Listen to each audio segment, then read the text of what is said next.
Bienvenue à la conférence Voie vers la prospérité. Je suis Victoria SS, coprésidente de Voie vers la prospérité. Je m'appelle Kimberly Jean-Farin et je suis la directrice du dossier de l'immigration francophone à la Fédération des communautés francophones et acadiennes du Canada, la FCFA. Bien que nous ayons travaillé ensemble pendant beaucoup de temps, c'est la première fois que les deux organisations planifient cet événement ensemble. Et nous sommes convaincus que ça va établir la voie vers l'avenir pour un partenariat à tenir cette conférence annuelle pour participer à plusieurs autres activités conjointes. C'est vraiment un plaisir de voir autant de représentants des LIP et des RIF ici aujourd'hui, y compris les nouveaux représentants qui se joignent à nous pour la première fois. Nous sommes sûrs que vous trouverez dans cet événement un groupe vraiment accueillant qui vous intégrera avec plaisir. Poursuivant les thèmes des 2 derniers jours, cette conférence se concentre sur la collaboration inclusive pour un impact collectif. Cela inclut la séance plénière au cours de laquelle nous discuterons de la collaboration inclusive entre les secteurs. Et lorsque la collaboration n'est pas évidente, mais ça inclut, on profitera de l'événement également pour avoir un hackathon. Et on recevra également des études qui présenteront les défis des LIP et des RIF.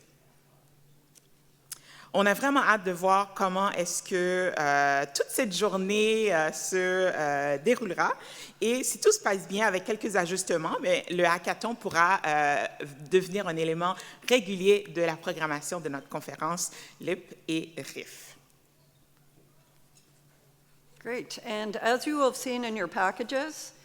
Alors, comme vous avez vu dans vos trousses d'informations, nous avons produit ce cahier pour les réussites des LIP et RIF. Et c'est grâce à vous d'avoir soumis toute cette information qu'on a pu faire ça. Cela fera partie de notre conférence pour l'avenir aussi. Nous aimons de voir toutes ces réussites ensemble. Cela nous donne l'opportunité d'apprendre de l'un à l'autre. Information pratique, s'il vous plaît. Les téléphones portables, on va vous demander de les garder sous silence, sauf qu'on va pouvoir quand même les utiliser parce qu'on utilisera l'application Slido aujourd'hui. Si vous avez besoin de recharger votre téléphone ou votre tablette, il y a des chargeurs qui sont mis à votre disposition. Il y a une salle de prière et de méditation qui est également à votre disposition, au même endroit que les derniers jours pendant la conférence. Donc, il s'agit de la salle Constable qui est au 4e étage. Bien sûr, l'interprétation simultanée est disponible pour ceux qui le souhaitent. Donc, allez vous chercher des écouteurs si ce n'est pas déjà le cas. Et l'interprétation simultanée sera disponible donc lorsqu'on sera en plénière dans cette salle. Et on encourage bien sûr, on vous encourage de l'utiliser bien sûr pour pouvoir participer pleinement à nos discussions et échanges aujourd'hui. Merci. Alors, avant de commencer, nous aimerions reconnaître que nous nous réunissons sur le territoire non cédé ancestral des peuples Musqueam, Squamish et Tsleil-Waututh, un territoire qui a été des gens qui ont pris soin de ce territoire. Nous reconnaissons la dépossession de ce territoire et les droits inhérents que ces peuples possèdent vis-à-vis de ce territoire. Encore plus, nous respectons, nous affirmons les droits inhérents de toutes les personnes autochtones partout sur le territoire. Nous continuons à honorer les engagements à l'autodétermination et à la souveraineté envers les peuples autochtones.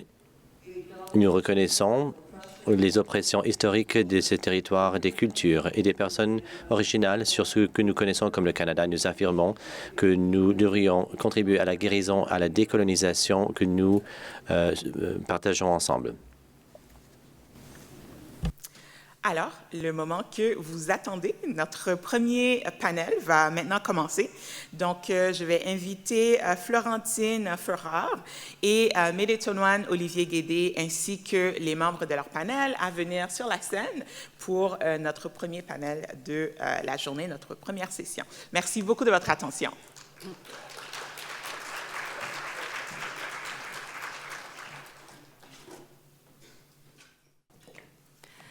Welcome, everybody. It's a real pleasure. Bonjour et bienvenue. C'est un plaisir d'être là pour pouvoir vous présenter Diana Ospina du partenariat, Jean-Jacques Samoué de la communauté congolaise, Tarabé Ndaye de la région de Waterloo, partenariat, immigration, et Emmanuel Nahimana from the réseau en immigration francophone from Nova Scotia, de la Nouvelle-Écosse. Leur biographie se trouve sur Feedloop, alors allez-y voir. Ça en vaut la chandelle. Maintenant, je cède la parole à Mehdi Tawane, le co-président de la séance, pour vous présenter le sujet. Bonjour tout le monde. Merci beaucoup pour votre attention. Mon nom est Mehdi Tawane Olivier Guédé. Le panel objet de notre présentation est intitulé « Collaboration inclusive entre les secteurs » lorsque la collaboration n'est pas une évidence. Une petite mise en contexte, les RIF et les plis sont axés sur la collaboration tant au sein du secteur de l'établissement qu'avec des partenaires d'autres secteurs. Mais comment promouvoir la collaboration lorsqu'elle n'est pas de soi? Les intervenants de cette séance plénière discuteront des stratégies qu'ils utilisent pour établir et maintenir des collaborations et des partenariats, y compris les défis qu'ils ont rencontrés et de la manière dont ils les ont surmontés. Ils décriront également les pratiques exemplaires en matière de collaboration qui ont fonctionné pour eux et les caractéristiques clés qui ont permis à ces collaborations d'être couronnées de succès. L'objectif donc est de partager et d'apprendre les uns des autres afin que nous puissions ensemble promouvoir des communautés accueillantes qui appuie l'établissement et l'intégration de nouveaux arrivants au Canada. Sans plus tarder, je vais laisser la parole à Diana Ospina pour sa première présentation qui va nous parler un peu de la collaboration avec les groupes autochtones. Merci pour votre attention.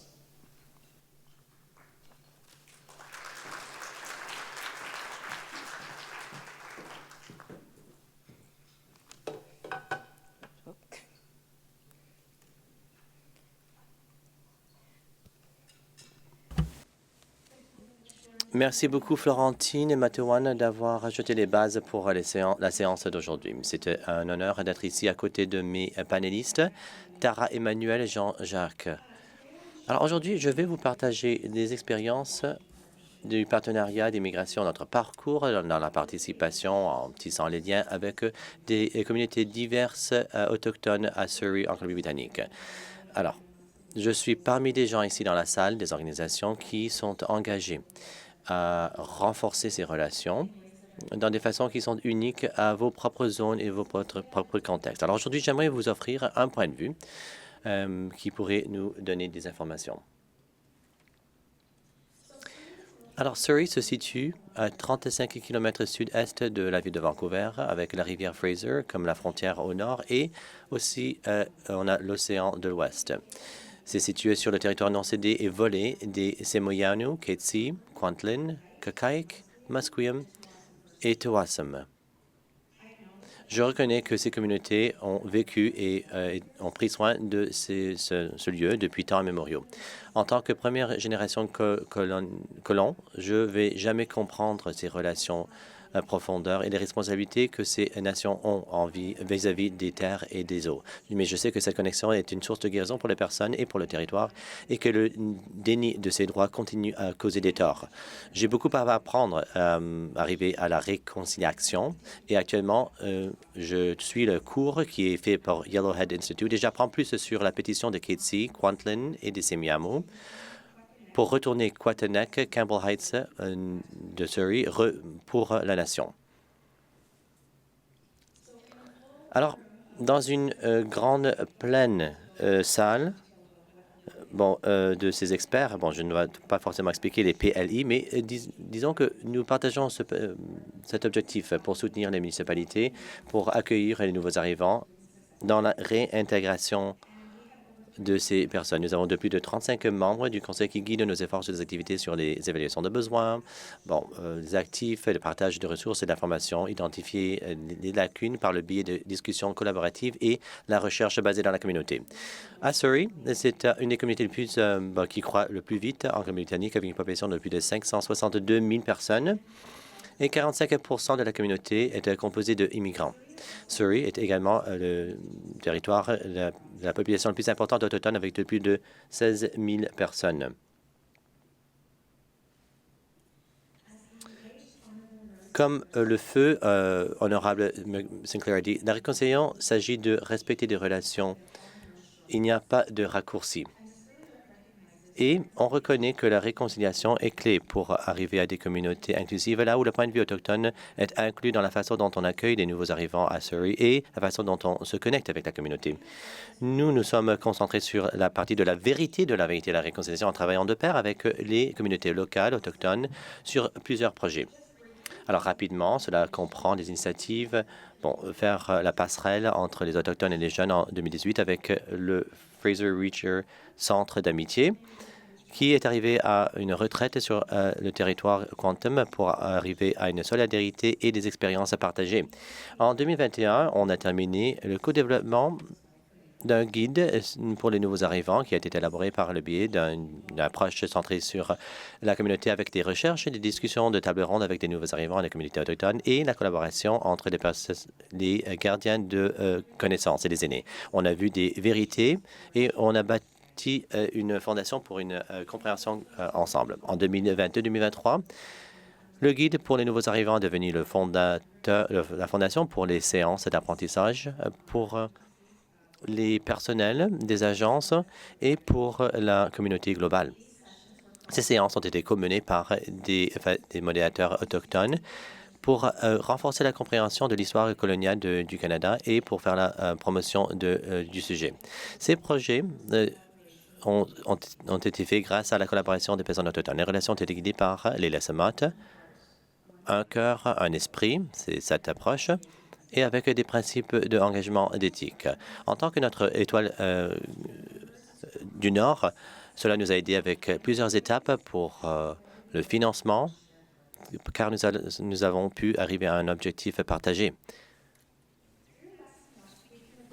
Par la Tinoise, nous pourrons réfléchir à notre préparation, notre état de préparation physique, émotionnelle et plus pour travailler dans des espaces qui soient culturellement sécures. Nous respectons les systèmes de connaissances autochtones, tels que gardiens de la terre, leur histoire, leur historique d'oppression et la revitalisation culturelle. Nous cherchons et écoutons la voix des aînés, des gardiens du savoir et d'autres personnes sages. Quant au physique, il faut bâtir de bonnes relations. Il faut créer, par exemple, un espace qui suscite les bonnes relations, connecter les fournisseurs autochtones, fournir une formation sur la sécurité et confronter les attitudes contre les Autochtones.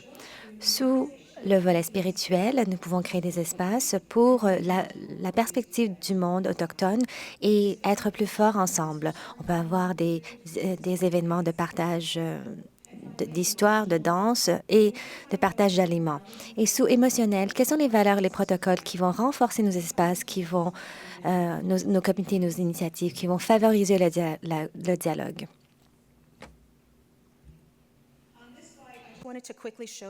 Cette diapo vous montre les 5 priorités stratégiques qui ont été élaborées pour accueillir les nouveaux arrivants. Nous pensons que la réconciliation, c'est simplement d'éviter le tort ou de bien faire, mais plutôt d'avoir une relation continue avec les peuples autochtones. Nous avons le soutien complet pour mettre en place les ressources nécessaires afin de bâtir ces relations quant à la réciprocité.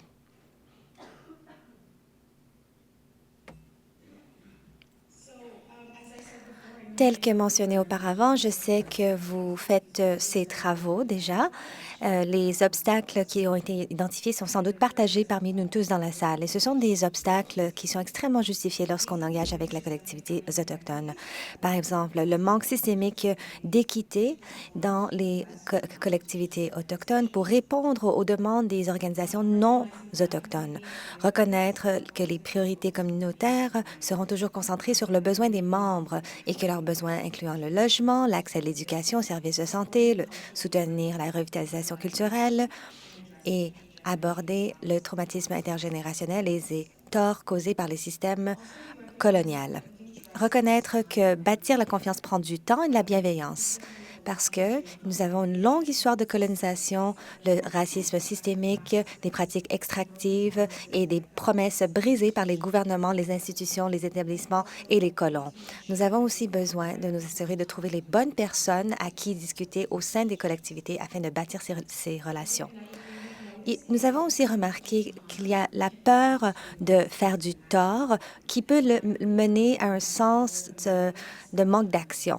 Et aussi, le roulement du personnel est un obstacle, tant avec le partenariat avec l'immigration locale et les organisations autochtones. Cela peut retarder la relation et les liens qui sont tissés.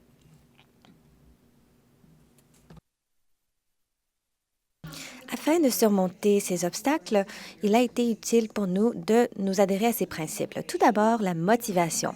Nous voulons étudier les motivations personnelles et organisationnelles à engager les peuples autochtones. Ensuite, il y a des apprentissages et des apprentissages. Il faut s'attaquer aux faux récits de notre éducation coloniale sur l'histoire, les cultures et les traditions autochtones et développer la connaissance des héritages historiques, du patrimoine et des effets intergénérationnels de la loi sur les Indiens et des pensionnats. Il faut aussi faire preuve d'écoute active, écouter avec un cœur et un esprit ouvert aux aînés, les gardiens du savoir traditionnel et les guerriers pour comprendre et mieux faire.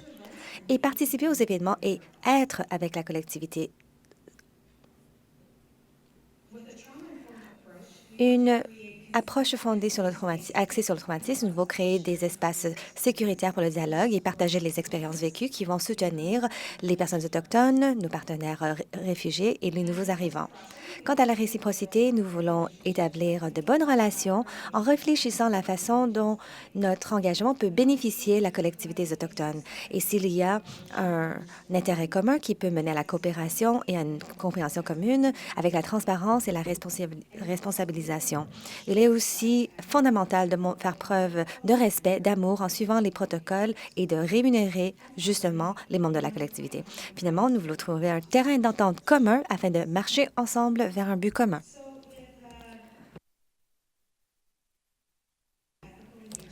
Avec ces principes en place, j'aimerais vous parler l'un de nos projets qui s'appelle le territoire, Histoire du territoire. Il s'agit d'un événement annuel. C'est l'occasion pour les nouveaux arrivants et la collectivité autochtone de se réunir pour partager un repas, être témoins de protocoles et approfondir leur compréhension des histoires et des traditions culturelles locales par l'entremise du pouvoir des récits. Alors, je vais parler des différents aspects de ce guide d'engagement éthique. Tout d'abord, la motivation. Nous reconnaissons l'importance de la réconciliation afin de bâtir des communautés réellement inclusives et nous pouvons desservir cette mission en partageant la vérité. Nous utilisons la réflexion Let's-Emot afin de guider notre mission et notre raison d'être.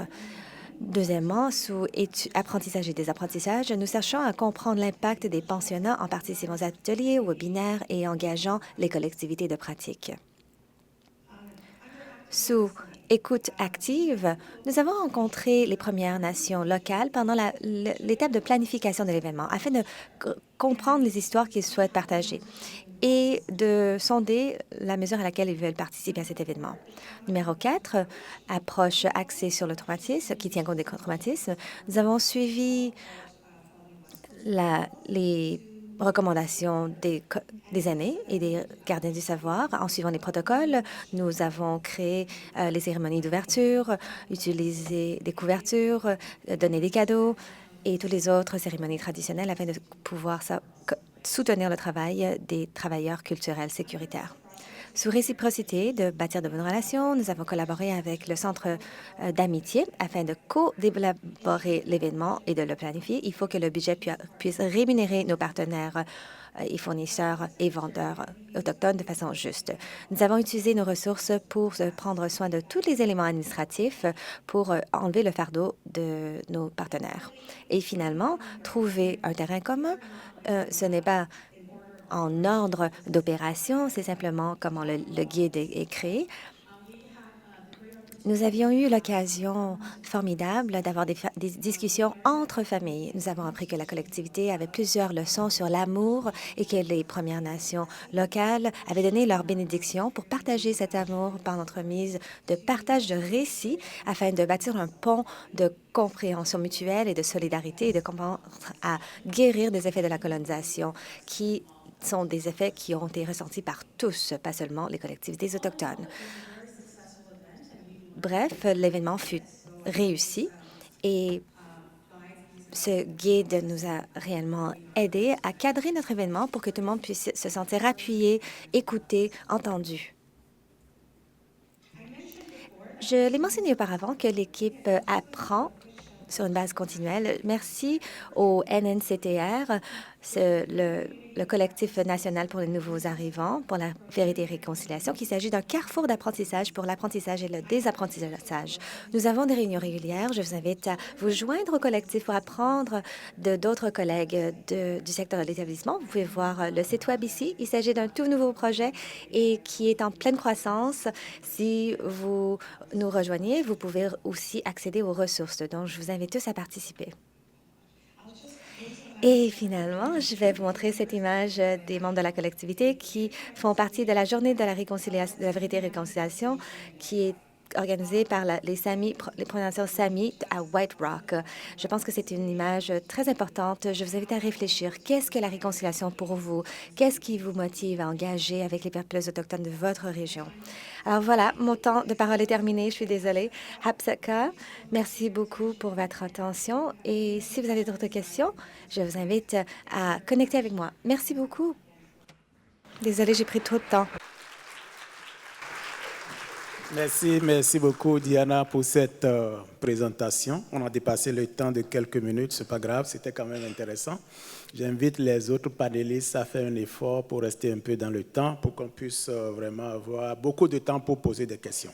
Sur ce, je voudrais inviter Jean-Jacques qui nous vient de Toronto. Il représente une association ethnoculturelle qui a développé une initiative de collaboration dans le cadre de l'initiative CFA de IRCC.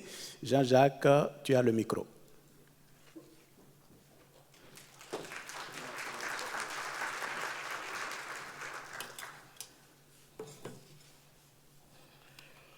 Bonjour, je m'appelle Jean-Jacques Somoué, je suis congolais d'origine et je viens particulièrement de la communauté congolaise des Hamilton.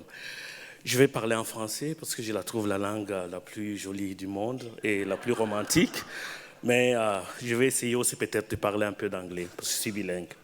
Alors aujourd'hui, on va parler, c'est une collaboration qu'on a fait avec la communauté accueillante francophone de Hamilton. Alors, cette collaboration a pu engendrer beaucoup d'éléments positifs que vous allez découvrir dans ma présentation.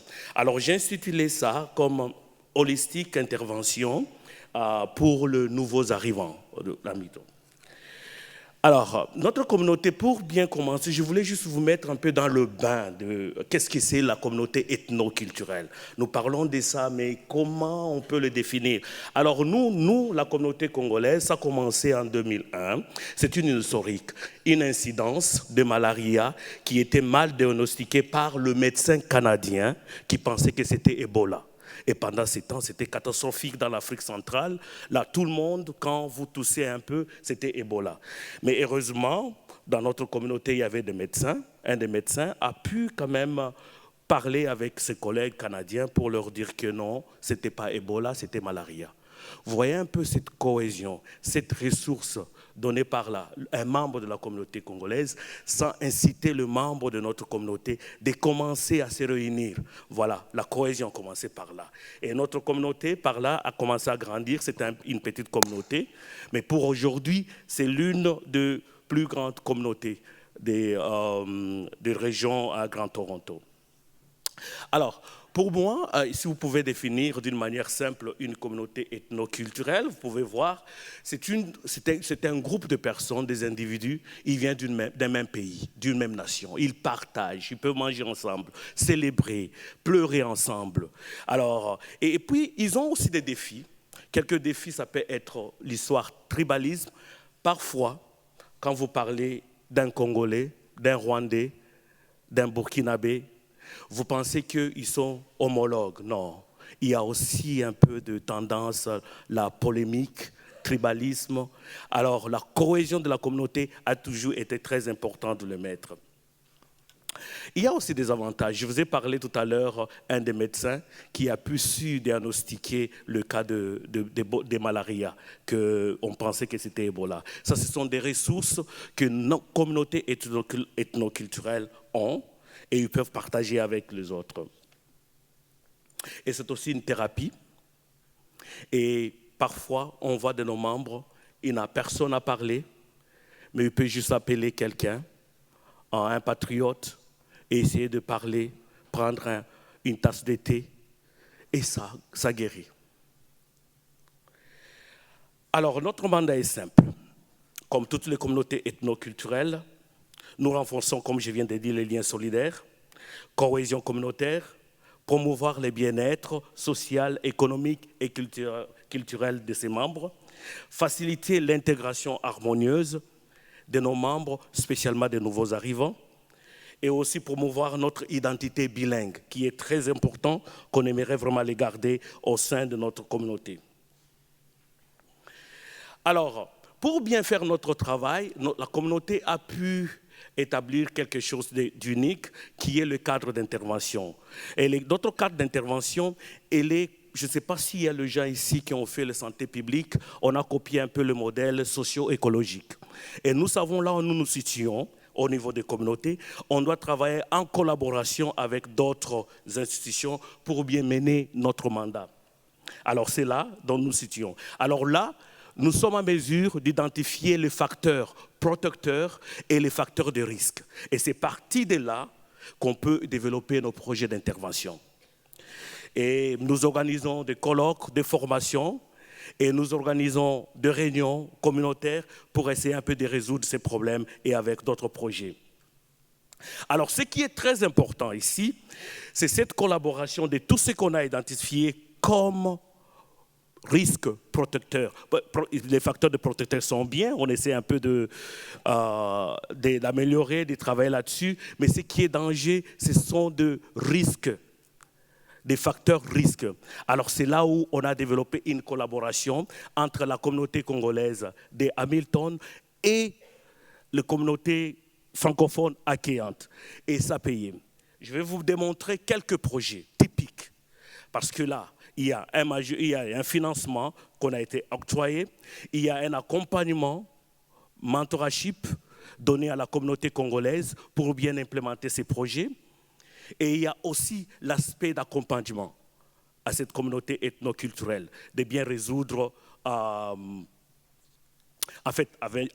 bien de mettre son mandat en application. Alors là, je vais un peu m'attarder. Je vais parler vraiment en plus détail 3 activités très majeures, très capitales, qui ont changé le don dans la communauté congolaise d'Hamilton. Je parle de Confinard. Un projet Confinard, imaginez, pendant la Covid, nous étions tous confinés. On a eu une idée de monter un projet intitulé Confinard qui veut dire seulement, en temps en confinement, on essaie d'être créatif, de faire l'art.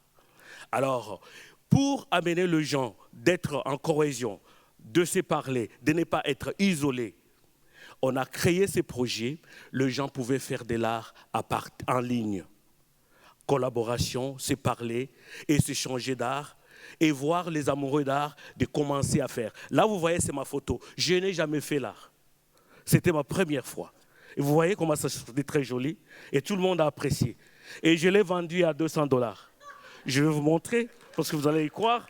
C'est là où on a fait l'exposition. Avec l'aide de la communauté accueillante francophone, on a pu faire cette auction à l'hôtel Sheraton. C'est un hôtel vraiment très cher, vous voyez. Nous, on n'a pas de ressources. Alors, ils nous ont financé pour qu'on puisse faire ça. Il y avait beaucoup des amoureux d'art. Ils ont exposé leurs arts et ils ont pu le faire en temps plein. Et je tiens aussi à remercier Nancy. Elle est une de mes collègues. C'est elle, d'ailleurs, qui m'a pris pour faire l'art, parce qu'elle a pris son école. Okay. Le deuxième activité très majeure, un projet qui est spectacle de jeunes. Alors, je vous ai parlé des facteurs de risque. Ici, on a bien compris que si les jeunes ne sont pas bien encadrés, ils sont délaissés, il y aura des problèmes dans la communauté. Alors, on a voulu créer quelque chose d'inné. Le jeune sait qu'ils ont, qui peut partager avec les membres de la communauté. Et aussi, on a voulu leur donner cette plateforme de se confirmer. Et c'était ça j'ai eu le talent de spectacle de jeunes qui a fait qu'on a eu une affaire de 14-15 jeunes qui ont pu montrer leur talent devant la communauté. Je voulais juste m'arrêter un peu ici. Vous voyez, le jeune, c'est l'avenir. Alors si nous n'arrivons pas à prendre leur intérêt au sérieux, nous aurons un problème très grave dans les avenirs. Alors moi, je vous dis, notre partenaire, il a bien compris. Et je vous annonce ici que nous aurons deuxième édition des spectacles de jeunes pour bien souligner l'importance des jeunes et dans l'avenir de notre communauté. C'est très important. Alors, je termine par cette activité. C'est le français dans nos foyers. On a remarqué, c'était un constat douloureux, qu'on a remarqué que dans notre communauté, les gens, les nouveaux arrivants, ils arrivent, ils parlaient bien français, mais tout d'un coup, ils décident que moi, le français, ce n'est pas ma langue, je vais apprendre maintenant l'anglais. Pourquoi? Parce qu'il y a une compétition permanente. Si la communauté francophone, vous qui parlez français, vous n'arrivez pas à prendre soin de vos frères et sœurs, alors ils vont vous quitter, ils vont choisir une autre langue. C'est ce qu'on a constaté. Il y a des parents qui ont fait sortir des enfants dans les écoles francophones pour les amener à l'école anglophone. Alors, avec ces projets, avec notre partenaire, on a pu développer un projet comment émuler, comment motiver nos parents, les enfants, les nouveaux arrivants de rester dans la francophonie. C'est très important parce que ce n'est pas pour eux seulement et aussi c'est pour nous. Parce que si les enfants sont bilingues, il y a toute l'opportunité pour eux. Le travail et ça, c'était vraiment un acquis. Alors ça payait beaucoup parce qu'on avait un panel de 7 personnalités des différentes communautés. On a su partager des astuces, comment est-ce qu'on peut motiver nos membres dans la communauté. Alors là, c'était la journée là qu'on a pu partager. So that was the day that we spent together. Des astuces, des solutions, comment améliorer le français dans nos foyers. J'aimerais terminer par cette réflexion. Je pense que vous voyez bien les tableaux. Hein? Il y a le non et le oui. Alors moi, je me pose seulement la question, je ne vais pas entrer en détail. À une question, si vous répondez non, alors il est fort possible que la réponse soit non. C'est ça? Alors c'est ce qui se passe. Donc, le défi, nous, on peut être chanceux. On a eu à travailler avec la communauté accueillante francophone. On est bénis. Je viens de partager avec vous certaines activités, mais il y a plusieurs communautés ethnoculturelles qui n'ont pas cette chance-là. Alors, par manque de financement, ils ne sont pas structurés. Et alors, on les laisse comme ça. Et la gravité des problèmes, c'est quoi? Dans le voyage, peut-être je peux appeler ça le voyage, le parcours d'intégration d'un nouveau arrivant, la plupart commencent dans la communauté ethnoculturelle. C'est là le point d'entrée. Je ne dis pas le seul, mais un des points d'entrée très capital. Vous vous imaginez quelqu'un arrive à minuit et qu'on doit ignorer ses appels, et s'il est tué cette nuit-là. Donc, les institutions de fournisseurs de services n'auront pas à l'aider parce qu'il ne sera pas là. Il sera mort, il est mort. Alors, c'est très, très capital qu'il y ait cette collaboration. Alors, je peux me résumer en ceci. Pour qu'il y ait cette collaboration, je parlais au nom de toutes les communautés ethnoculturelles ici, il fallait qu'il y ait ces 4 points très capitaux. Il faut qu'il y ait la complémentarité. Nous devons comprendre qu'on doit se compléter. Comprenez que les 24 heures que j'ai mis, c'est dans le contexte d'urgence. Ce n'est pas dire qu'on ne dort pas. Quand il y a une urgence à minuit, on peut se réveiller pour atteindre. Et alors, il y a automatisation, il y a compétence et il y a financement. Les 4 points, si on aide à ces communautés ethnoculturelles d'en avoir, et cette collaboration sera vraiment une collaboration meilleure. Je vous remercie.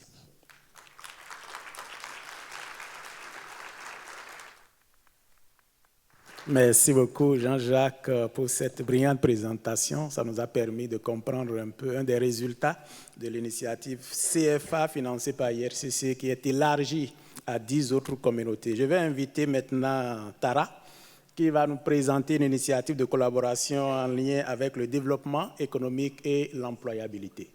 Nous avons 10 minutes, 12 minutes s'il vous plaît, pour l'écouter. Merci beaucoup, Tara.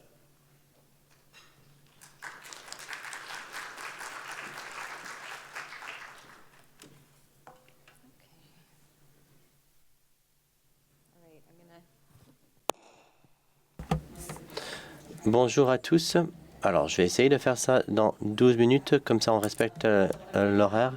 Je suis très contente d'être ici encore une fois, 3 jours de suite avec plusieurs d'entre vous, ici à la conférence. Moi, je m'appelle Tara et je suis ici. Je représente le travail que nous faisons dans la région de Waterloo par le biais de notre partenariat d'immigration, dans le renforcement de la collaboration avec nos partenaires de développement économique. Je ne sais pas qui était là hier. Si vous étiez là, si vous avez entendu notre collègue de Medicine Hat, eh bien, il était formidable, hein?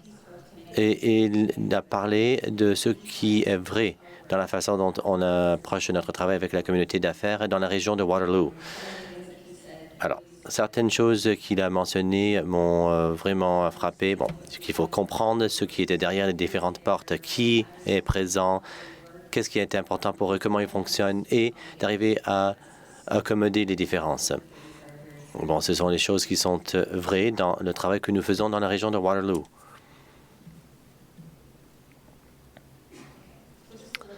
Alors, parlons un petit peu de nous, qui nous sommes. La collaboration avec les organisations économiques a été une concentration primaire de notre partenariat d'immigration depuis le début, et même avant. En fait, tout cela découle d'une initiative de la région qui s'appelle Waterloo Region Immigrant Employment Network, RYEN, on appelle ça. RYEN a été tenu à une des chambres de communes pour se concentrer sur l'emploi des immigrants pour répondre aux besoins des employeurs. Ça a été mené par les employeurs pour les employeurs et ultimement pour aider les immigrants à trouver leur poste, leur position. Alors, nos débuts sont enracinés dans les affaires et dans l'expansion pour devenir un grand partenariat d'immigration. Cela a compris aussi l'apprentissage linguistique, l'établissement, communauté, logement, santé, santé mentale et d'autres services. Les municipalités, les institutions postsecondaires, groupes ethnoculturels, entre autres, le personnel et les partenaires ont mis beaucoup d'efforts au cours des 15 dernières années durant les PLI pour maintenir cette concentration. J'aimerais noter mon collègue Nora Whittington. Je ne sais pas où vous êtes. Nora, vous voulez lever la main? La voilà. Nora, elle mène la charge avec nos partenaires d'affaires. Elle a plein de connaissances dans le domaine.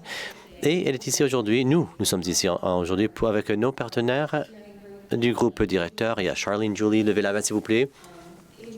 Elles se sont jointes à nous aujourd'hui pour parler des réussites obtenues grâce à cette collaboration. Alors, si vous allez au panel à 11 heures, sur l'emploi, vous allez entendre plus de détails de ce travail.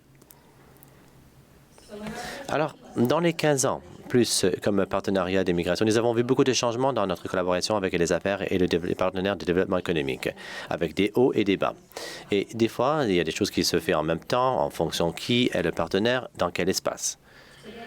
Aujourd'hui, notre mission, c'est de travailler main dans la main pour créer les conditions pour que les immigrants puissent réussir et aider à bâtir une communauté accueillante pour tout le monde.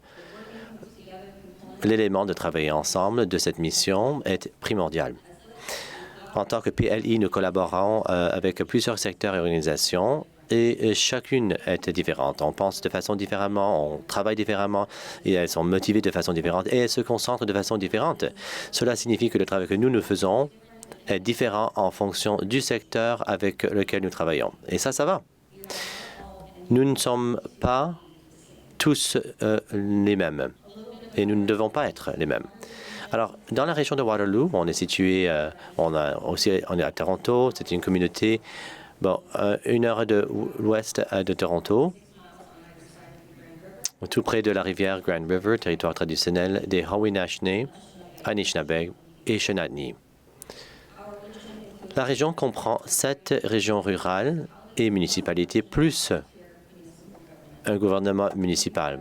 En pensant de nos partenaires, et nous avons 8 partenaires économiques et développement, une corporation régionale, 2 chambres de communes, 3 établissements postsecondaires, un conseil de planification et un fournisseur de services d'emploi et beaucoup d'employeurs avec lesquels nous travaillons. Plusieurs d'entre vous, vous opérez dans des écosystèmes aussi complexes.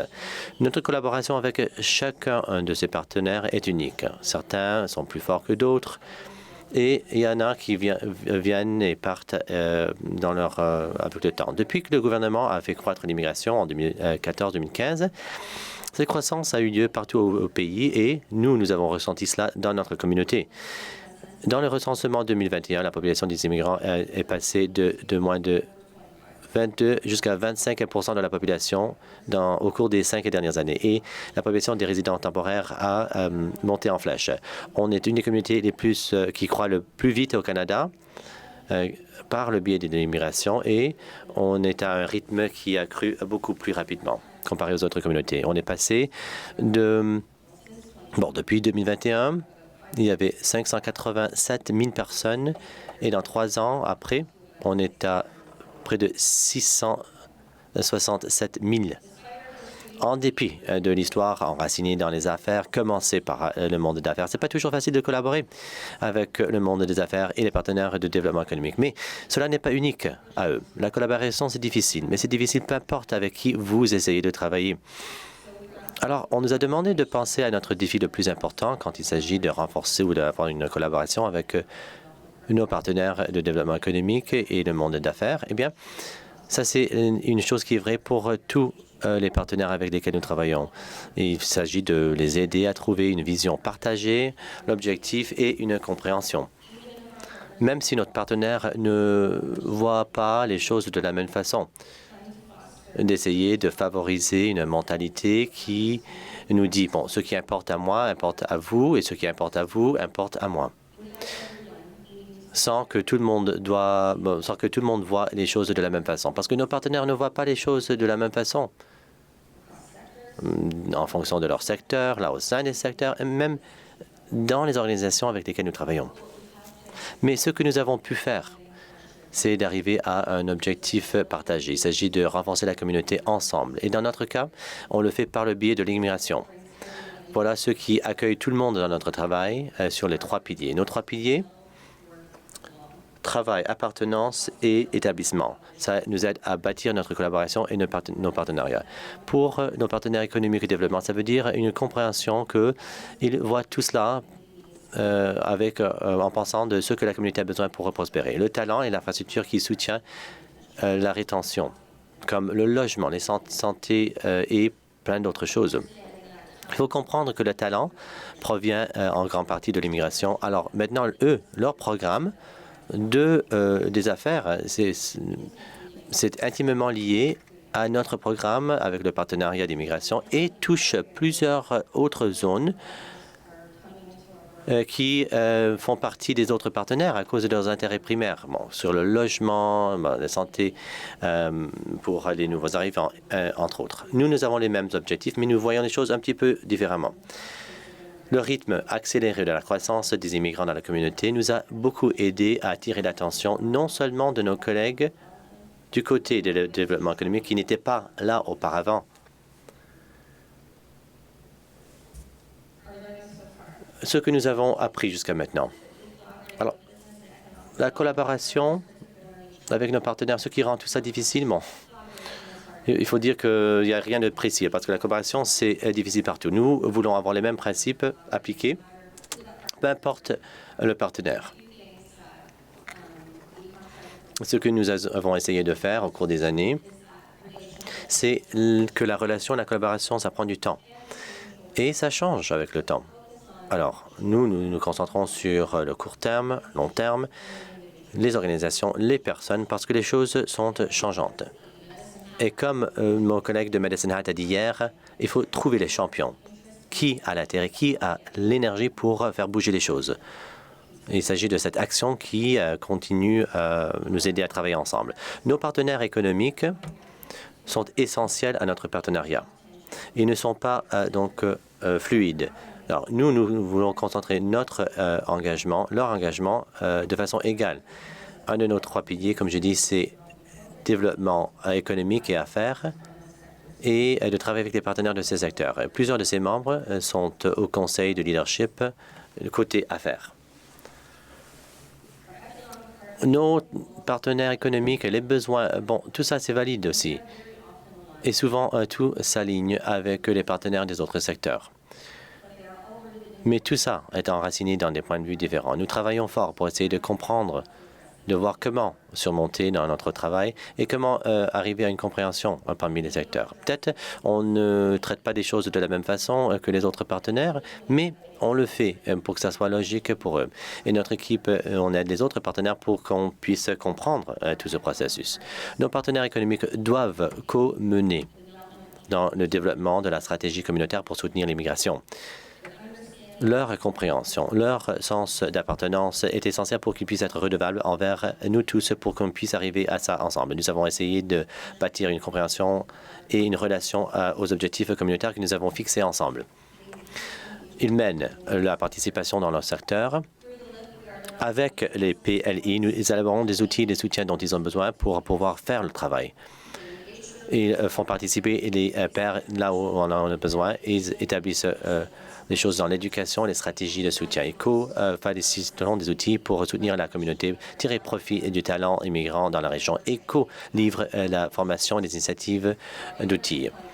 Les partenaires de services ont vraiment travaillé sur une identité conjointe et se sont montrés comme défenseurs pour les immigrants. Et ils ont renforcé leur travail pour travailler avec les entreprises, avec notre personnel, pour soutenir leurs plans et arriver à leurs objectifs. Tout en reconnaissant l'opportunité, arrivent à nous donner des récompenses. Nos partenaires économiques font du travail exceptionnel ensemble grâce au fait que nous travaillons ensemble. Le programme de plaidoyer des chambres de commerce reflète les changements que nous voulons voir d'un point de vue des immigrations pour la communauté. Leur leadership effort pandémique dans la communauté pour soutenir la communauté des affaires nous a amenés à ce partenariat d'immigration-là où nous avons pu vraiment inclut nos relations et qui nous donne de bons résultats. Notre groupe de travail a fait beaucoup dans la recherche pour faire la planification des affaires pour arriver à un nouveau réseau. Notre conseil a décidé d'entreprendre cette initiative qui est en croissance maintenant dans la région. C'est notre réponse aux employeurs qui nous disent qu'ils ont besoin d'un guichet pour trouver le talent. C'est financé par le conseil de leadership. Et le Conseil a pu ensuite utiliser le financement IRCC pour le projet pilote. Et il y a eu beaucoup de réussite. Et vous allez entendre parler de cela durant un des ateliers. Aussi, il y a eu une réussite dans l'élaboration de programmes d'expérience à la Banque alimentaire avec la participation des leaders de la communauté. Nos partenaires ont rassemblé des groupes, ont élaboré un plan. La Banque alimentaire s'est jointe à l'initiative, a organisé un budget. Et les représentants économiques ont ramené tout cela à leurs équipes pour fixer l'approbation d'un financement. Alors, cette initiative se lancera bientôt. L'apprentissage important, c'est sans les PLI. Ces initiatives n'auraient pas pu voir le jour, mais ce sont grâce aux partenaires qui font le travail. Nous sommes catalyseurs pour action et non pas le véhicule primaire. Nous ne pouvons pas tout faire. Et si oui, les autres ne vont pas pouvoir participer. Nous, dans la région de Waterloo, nous nous concentrons sur le soutien de la leadership communautaire du travail de nos partenaires pour l'amélioration des conditions d'emploi pour les immigrants, c'est-à-dire donc soutenir le leadership des partenaires du côté économique. Alors, merci beaucoup de nous avoir accueillis. Désolé d'avoir dépassé le temps. Nous aimerions parler avec vous sur le travail que nous faisons dans la région de Waterloo et entendre un petit peu ce que vous faites dans ce domaine chez vous, dans vos communautés. Merci beaucoup.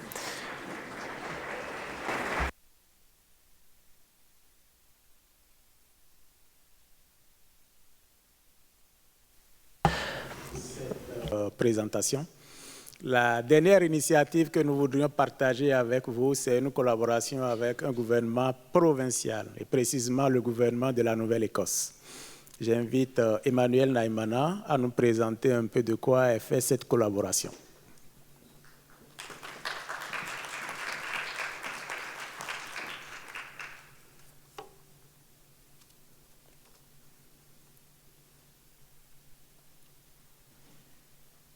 Bonjour tout le monde.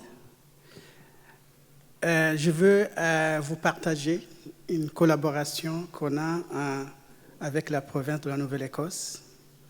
C'est un plus de collaboration, si je peux dire. Et puis, j'essaierai de répondre à certaines questions, comme pourquoi cette collaboration, quelle est la stratégie qu'on a utilisée pour mener cette collaboration, quels sont les résultats, et quels sont les facteurs de succès par rapport à ce plus de collaboration.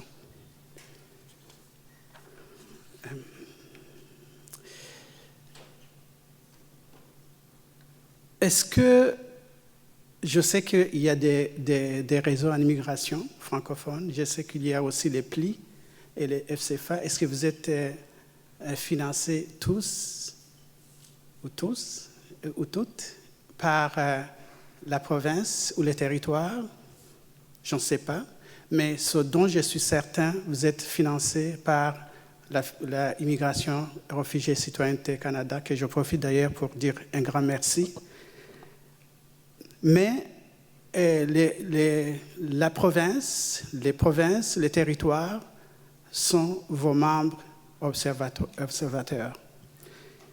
Et puis, ils financent également vos membres, comme par exemple les RD, les conseils de développement économique, ainsi les écoles, ainsi de suite. Et les RIF coordonnent, spécifiquement pour les RIF, facilitent cette concertation avec les membres. Donc, ça reste toujours important de collaborer, même si vous n'êtes pas financé par les provinces ou les territoires, ou probablement les municipalités, mais la collaboration reste très essentielle. Pourquoi nous, alors, on a fait cette collaboration qui est un plus? On voulait sortir vraiment du sentier battu où les RIF facilitent les efforts des communautés et puis qu'il y ait des rencontres où les territoires ou les provinces participent aussi, mais on a voulu aussi aller plus loin dans la collaboration. C'est ce dont je veux vous parler. Et ça a commencé en 2019 où la province de la Nouvelle-Écosse nous a invités pour élaborer ensemble le plan d'action sur l'immigration francophone de la Nouvelle-Écosse. C'était vraiment, pour nous, c'était très, très apprécié que la province nous invite à collaborer à cette élaboration du plan. Et puis, dans ce plan, il y a plusieurs points, et sur lesquels d'ailleurs on veut faire cette collaboration.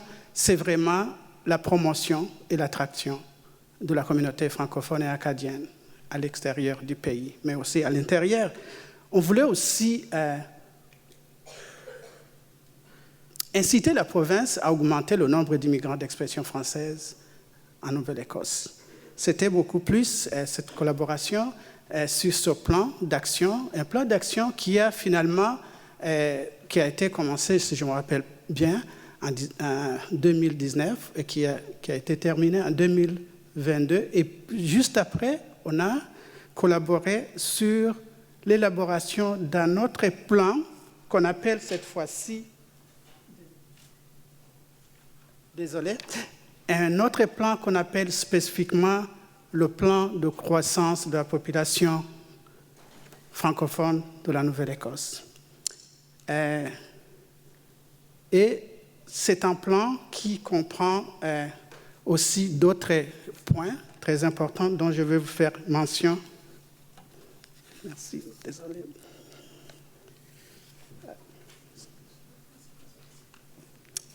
Alors, quelle est cette collaboration qui est un plus? C'est vraiment un groupe de travail qui comprend les membres que vous voyez. Oh, j'ai oublié de... qui comprend les membres que vous voyez ici. Il y a la Fédération acadienne de la Nouvelle-Écosse, il y a le Conseil de développement économique de la Nouvelle-Écosse, dont les membres d'ailleurs sont ici, il y a l'Université Sainte-Anne, il y a la communauté francophone accueillante d'Auclair, l'immigration francophone et la province aussi qui est représentée par des offices, Office de l'immigration de la Nouvelle-Écosse, mais également Office des affaires acadiennes de la francophonie. Alors, notre plan, notre groupe de travail vraiment est basé sur l'immigrant en question. On met au centre de toutes nos préoccupations l'immigrant d'expression française. Et on a des objectifs bien communs pour cet immigrant. On partage les rôles et les responsabilités pour coordonner ce groupe de travail. La province peut prendre aussi un des autres membres ici. On respecte les compétences de chaque membre, l'expertise de chaque membre. On prend des décisions d'une manière collégiale. Et puis, la communication est toujours régulière dans ce groupe. Donc, vous pouvez constater, pour les gens qui sont familiers avec le fonctionnement des RIF, c'est un peu différent et c'est beaucoup plus une relation qui est beaucoup renforcée.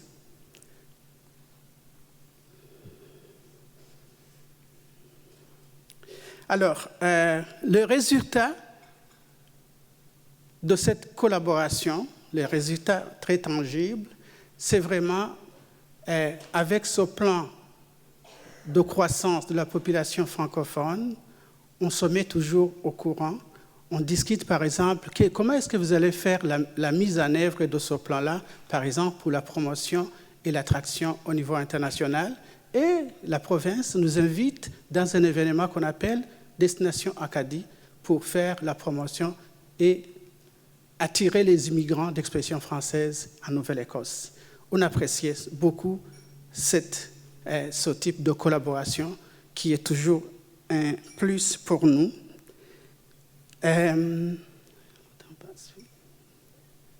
Et puis, le deuxième résultat de cette collaboration à travers le groupe de travail, et ça, c'est vraiment comme de l'innovation. On va aller travailler avec la communauté locale. Là, je vais vous parler spécifiquement d'un projet pilote dans la municipalité d'Auclair. C'est un projet qui consiste à soutenir les entrepreneurs et aussi les employeurs qui sont à la recherche d'une main-d'œuvre qualifiée. Et comme vous le savez, dans les petites communautés, il y a toujours une carence de main-d'œuvre. Alors, ça, c'est vraiment très innovant de voir que la province pense aller augmenter le nombre d'immigrants et appuyer spécifiquement les communautés et les employeurs de le recrutement.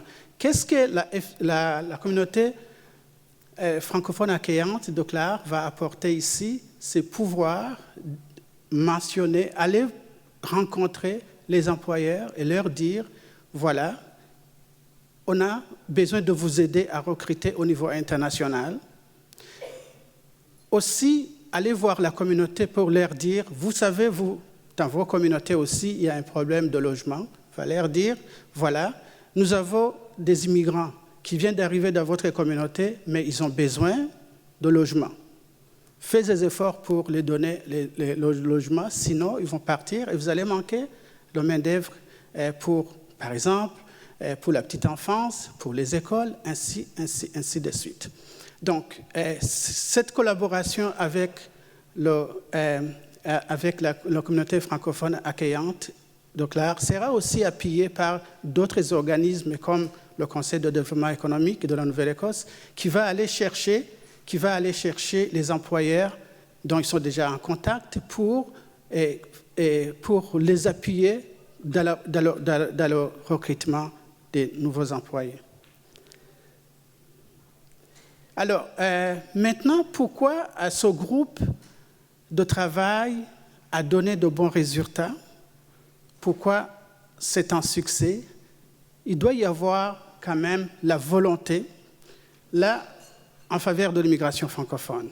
Là, j'allais dire que la volonté seulement des membres de la communauté, mais je pense que c'est vraiment toujours de deux côtés, mais aussi la volonté du gouvernement provincial. Il faut le mentionner et l'applaudir. Il faut aussi un leadership, de deux côtés encore une fois. Un leadership de la communauté qui puisse mettre toujours l'immigrant et l'immigrante au centre de toutes les préoccupations et voir comment est-ce qu'on peut améliorer la collaboration avec la province pour augmenter le nombre d'immigrants dans les localités. Il y a la relation de proximité. C'est très important d'avoir une très bonne relation avec vos agentes, que ce soit avec vos agents de programme avec IRCC ou la province. De temps en temps, faites un appel, même si vous ne demandez rien, juste pour informer ce qui se passe.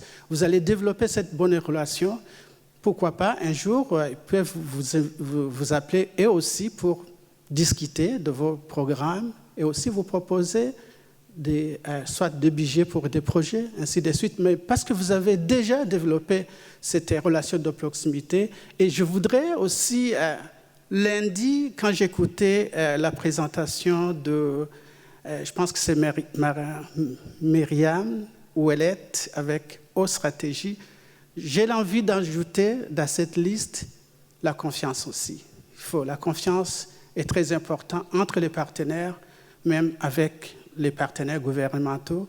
C'est important d'avoir cette confiance qui vous permette exactement d'améliorer ce type de relation. Et je pense que je m'arrête par là, mais je ne peux pas terminer mon discours sans remercier les partenaires les membres du RIF qui sont ici présents, les autres qui ne sont pas ici, mais on vous remercie de votre partenariat. Je mentionne déjà ici le Conseil de développement économique de la Nouvelle-Écosse, mais également je voudrais remercier IRCC, Immigration et Citoyenneté Canada, du financement soutenu et continu aussi depuis 2006. Financer le réseau en immigration francophone de la Nouvelle-Écosse, sans oublier de mentionner aussi la province de la Nouvelle-Écosse à travers l'immigration Nouvelle-Écosse et aussi des affaires acadiennes et de la francophonie. Merci beaucoup de votre attention.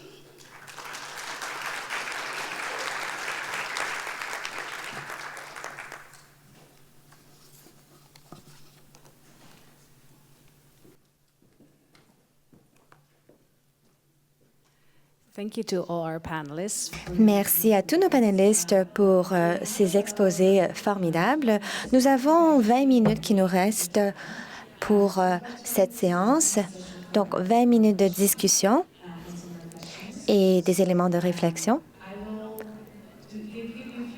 Je vais vous donner quelques éléments de réflexion, mais entre-temps, je vous invite à poser vos questions sur Slido, soit en anglais, soit en anglais. Je vois qu'il y a déjà des questions, donc je vous invite à consulter ces questions.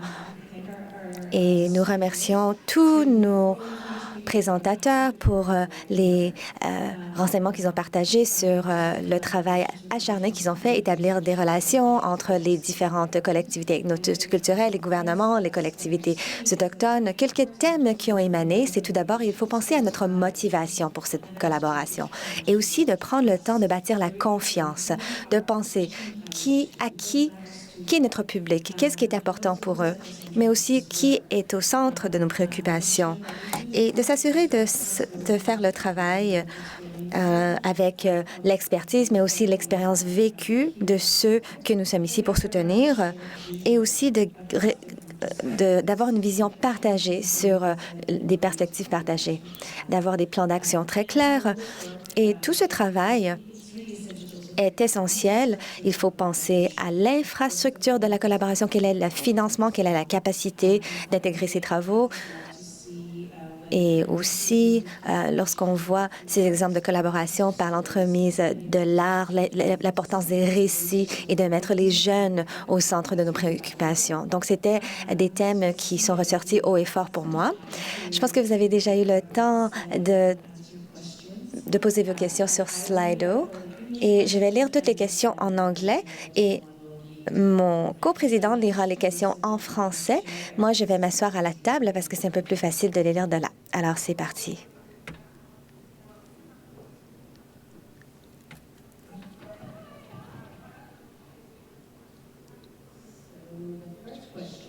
Donc, la première question est pour Jean-Jacques. Quel est votre conseil pour soutenir et collaborer avec des groupes ethnoculturels qui sont un peu plus organiques, qui ne sont pas très formellement structurés? Bon, ce que j'essaie un peu de définir la communauté ethno-culturelle. Dans notre façon, la façon que je vois ces communautés-là, elles sont organiques, mais qui ne sont pas structurées. Mais partant de mon expérience, ce qu'on a pu faire à notre niveau, ce que je peux recommander, c'est essayer de vous réunir, de vous organiser.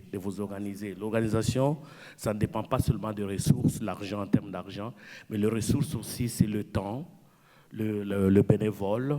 Les gens peuvent se mettre ensemble, par exemple, fêter des fêtes de Noël ensemble. Et si, par exemple, il y a des gens qui ont du temps, de donner des tutoriels, par exemple, le cours de mathématiques français.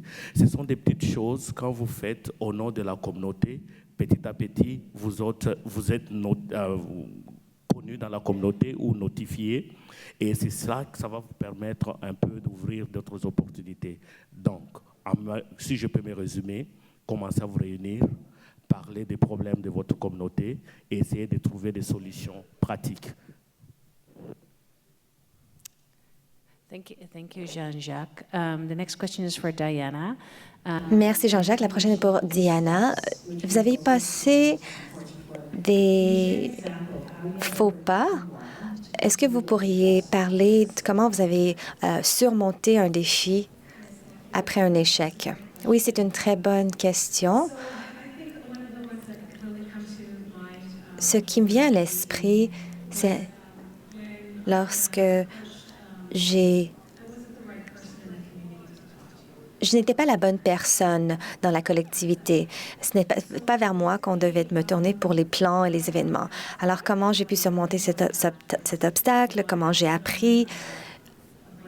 J'ai dû être brave et recevoir, accepter la rétroaction. J'ai aussi tissé des liens avec la collectivité. Ils me connaissaient déjà. J'avais participé à des événements communautaires. Donc, ils me connaissaient déjà à un certain niveau. Et ils savaient ce que j'essayais de faire, ce que j'essayais de soutenir les collectivités de nouveaux arrivants autochtones. Donc, c'est ça qui m'a beaucoup aidé, d'être un peu connue. J'ai redirigé ma question au leadership du leadership des Premières Nations locales et j'ai suivi le bon protocole. Ainsi, on m'a permis de pouvoir parler à la collectivité après que le leadership ait demandé permission au Conseil des bandes. J'ai pu me présenter, parler un peu de mes travaux et on m'a donné le feu vert. Donc, la réponse est travailler vraiment sur les relations avant d'aller faire une grande demande. Merci, Diana. Merci, Diana. Une autre question pour vous. Lorsque vous engagez avec les collectivités locales, quand est-ce que vous le faites? Avant n'importe quel événement ou activité ou seulement les grands événements? Dès que j'ai l'occasion, je le fais. Je veux être dans la collectivité le plus souvent possible. Je participe à leurs événements. Je vais suivre leur page Facebook. J'essaie de faire un suivi de leurs activités. Où est-ce qu'il y a des événements? Les Premières Nations dans la région de Surrey ne sont pas un groupe très grand. Ils sont une réserve urbaine Donc, ils ont des événements qui suivent certains des plus grands événements à Vancouver. Donc, j'essaie proactivement de participer à ces événements. Je parle aux gens, quand est-ce que vous allez rencontrer, et j'essaie d'aider avec servir les aliments. Il y avait un événement pour se rappeler des femmes et des filles assassinées et disparues, et c'était un événement qui n'avait pas beaucoup de publicité, mais j'ai découvert le lieu de rencontre et j'y suis allée. Et donc, c'est quelque chose que j'essaie de faire proactivement. De cette manière, je détiens déjà une relation respectueuse où je peux à tout moment dire, regardez, j'ai une idée, est-ce que vous êtes intéressé à participer? Et là, on peut discuter de d'autres événements. Et j'essaie aussi d'effectuer des consultations pour tout et n'importe quoi. Par exemple, il y avait une cérémonie d'accueil. Il y avait un autre... comme ça, je peux leur partager mes grands événements aussi, tels que l'événement des récits. La prochaine question est toujours pour Tara. Je vais la poser en français. Lorsque vous dites que vous catalysez le travail, mais que vous n'êtes pas le véhicule de la mise en œuvre, quel est alors votre rôle pour continuer à soutenir les principales agences de développement économique? Ça, c'est la première question. Deuxième question, comment assurez-vous du moins que les objectifs sont toujours sur la bonne voie?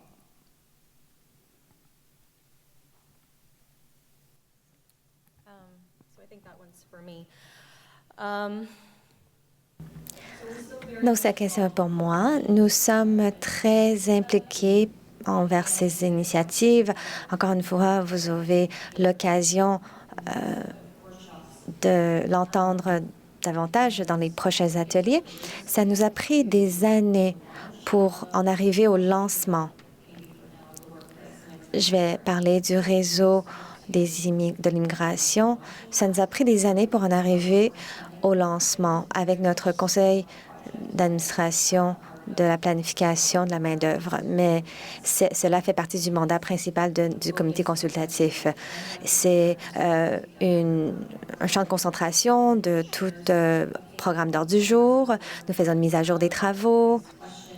Ils essaient de rechercher des recommandations. Donc, le groupe consultatif est passé de l'incubateur d'une idée à un groupe de conseil consultatif.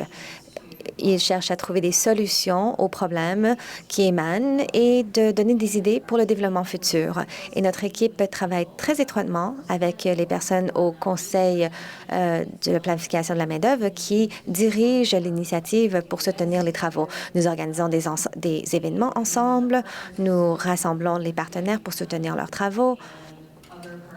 Et d'autres partenaires qui, dans le comité consultatif, essaient d'intégrer les clients dans leurs travaux parce que c'est l'objectif ultime de soutenir le client et ses objectifs. Donc, tout cela est toujours ancré dans le travail du comité consultatif, mais ils ont leur propre leadership, leur propre identité et que nous essayons de soutenir. Et c'est en pleine évolution parce que ce groupe directeur est assez nouveau. Et cela fait seulement 2 ans et nous essayons qu'il soit ancré fermement dans la collectivité qui puisse contribuer à sa réussite. Merci beaucoup, Tara. Une autre question pour Diana. Diana, quelle est votre expérience ou quel conseil avez-vous à travailler avec plusieurs groupes autochtones où il y a des conflits? C'est une excellente question et je pense que la structure avec laquelle nous travaillons, telles que les conseils, sont des structures coloniales, ne répondent pas aux besoins des collectivités. Alors, ce que j'essaie de faire, ce que nous essayons de faire, c'est de recueillir des conseils des organisations communautaires à Surrey. Nous avons FRACTA, le centre d'amitié. Nous avons aussi la nation métisse de la Colombie-Britannique. Donc, parfois, je vais discuter avec eux pour voir ce qui se passe. Et je reconnais qu'il y a en effet quelques conflits au sein de la collectivité des Premières Nations. Nous voulons mettre les Premières Nations au centre de nos travaux, mais j'essaie aussi d'intégrer d'autres personnes.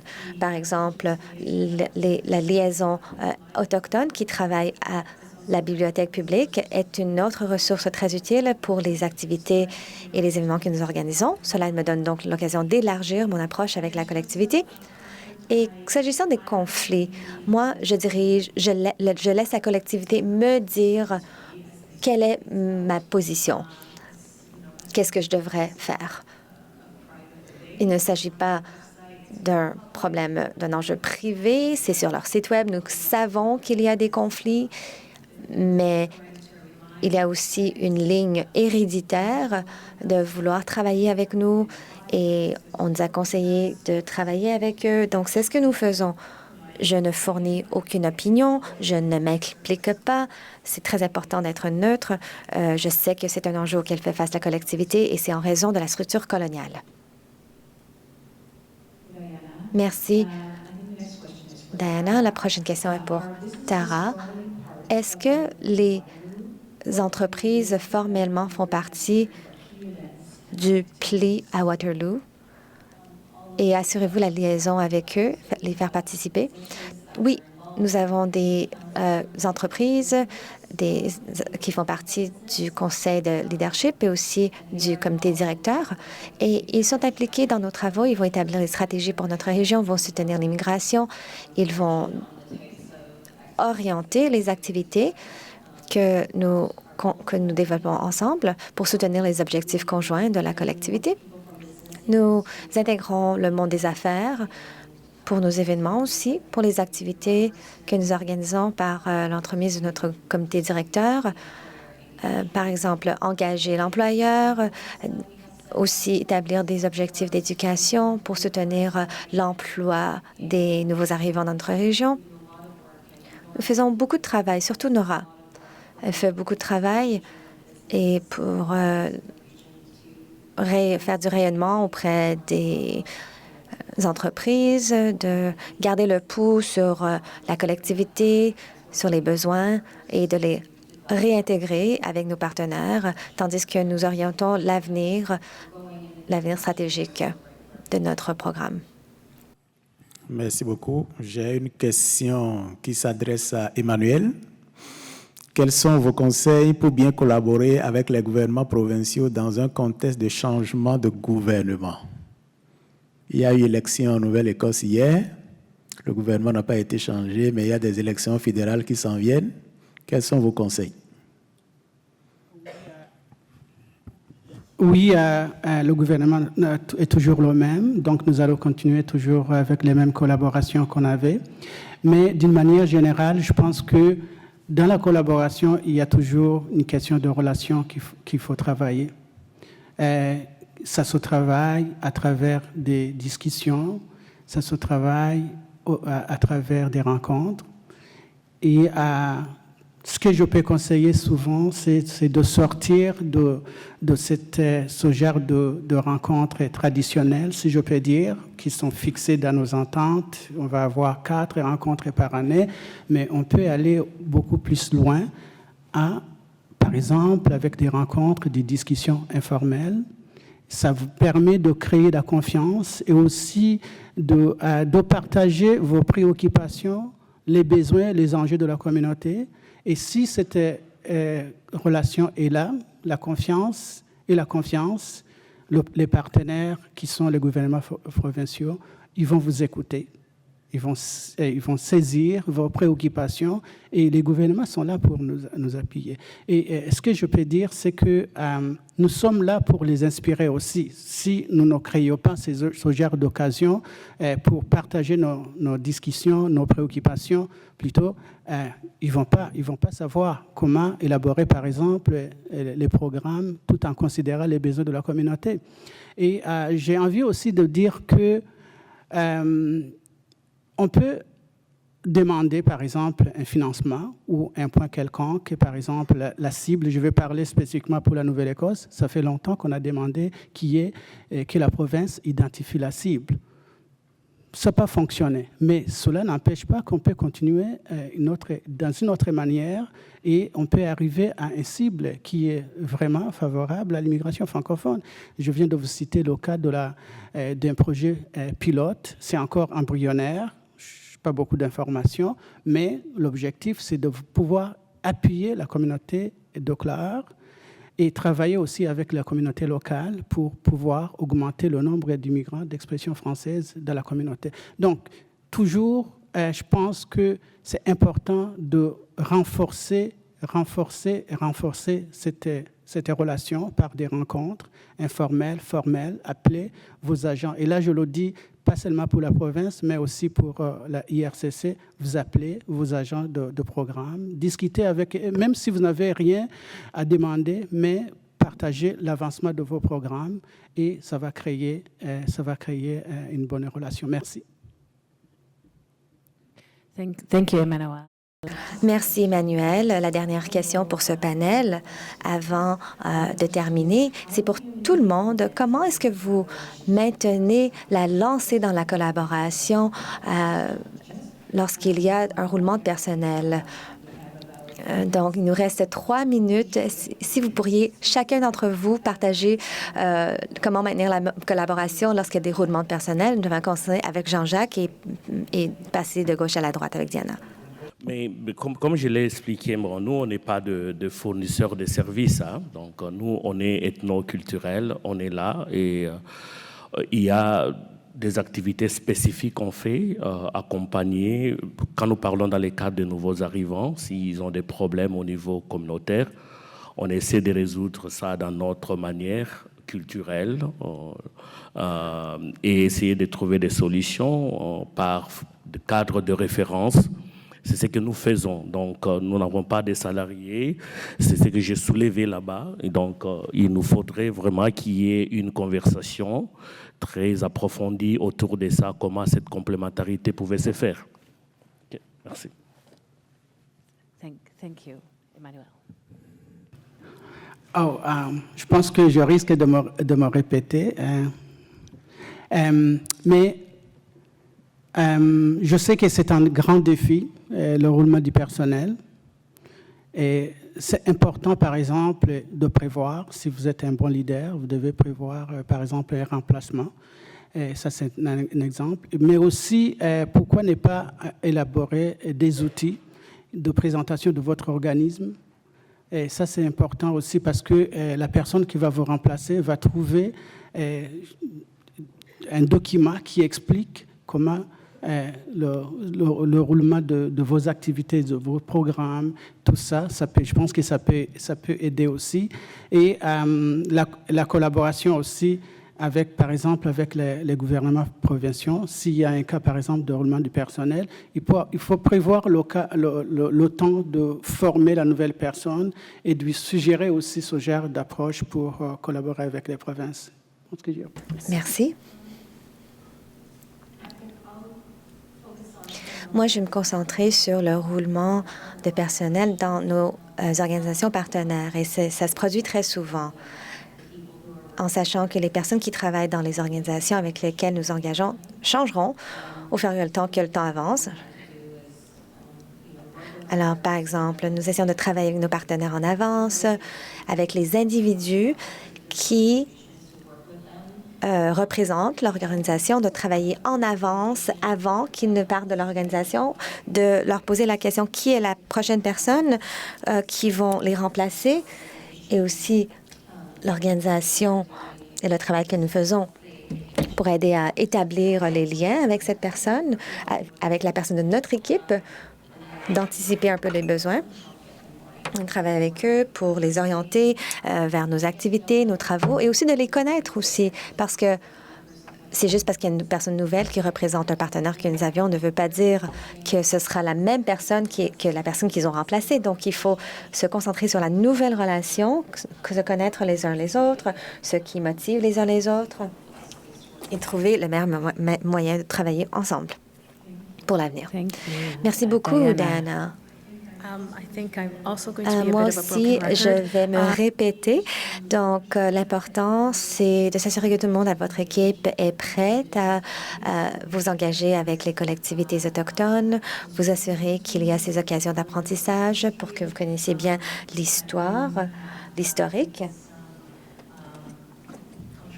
que vous aviez suivi des cours en matière de sécurité culturelle, pour que vous sachiez comment aborder la collectivité de façon sécuritaire et aussi Ne laissez pas ces relations reposer sur une seule personne, mais plutôt essayez d'intégrer plusieurs personnes de l'équipe si vous avez la chance d'avoir une équipe, d'être présent à plusieurs conversations avec les aînés pour qu'ils puissent voir que c'est une équipe, c'est pas seulement une personne, c'est une approche entre familles. Donc, vous arrivez à intégrer, par exemple, pour les plis, il y a des agences derrière les travaux pour contrer ce problème inévitable. Merci à tous.